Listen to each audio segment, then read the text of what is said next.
In the magical village of Willowbrook, Ella Moonstone, a young sorceress with brown curly hair tied in a bun and bright green eyes, was known for her connection to nature and her powerful magic. One day, her owl Orin flew in with an urgent message. The legendary Lost Kingdom of Faelanor had returned, and only Ella could lift the ancient curse that bound it. Without hesitation, Ella grabbed her wand and set off on a daring journey. Following the enchanted compass, she and Orin ventured beyond the familiar forests of Willowbrook, across rivers that glowed with hidden magic, and toward the forbidden mountains.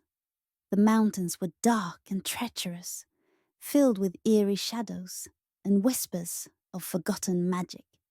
As they climbed, a Shadow Wraith attacked, its dark form swirling in front of them.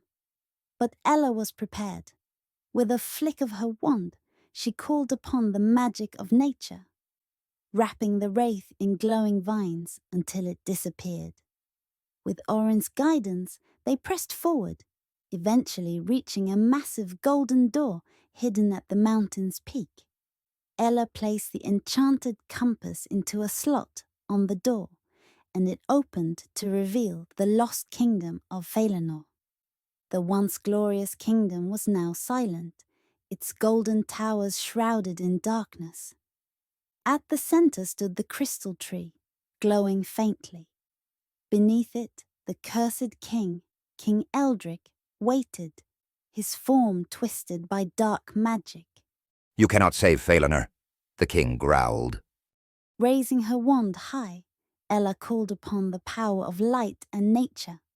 The crystal tree responded, glowing brighter as Ella chanted the ancient spell to break the curse. Magic surged through the air, and with a final burst of light, the curse shattered. The dark clouds lifted, the kingdom came to life, and King Eldric was restored to his true self. Ella returned to Willowbrook, where the villagers cheered her victory. With the staff of the Moonstone glowing softly in her hand, she knew that the magic of Faelanor would live on, thanks to her courage and heart. The end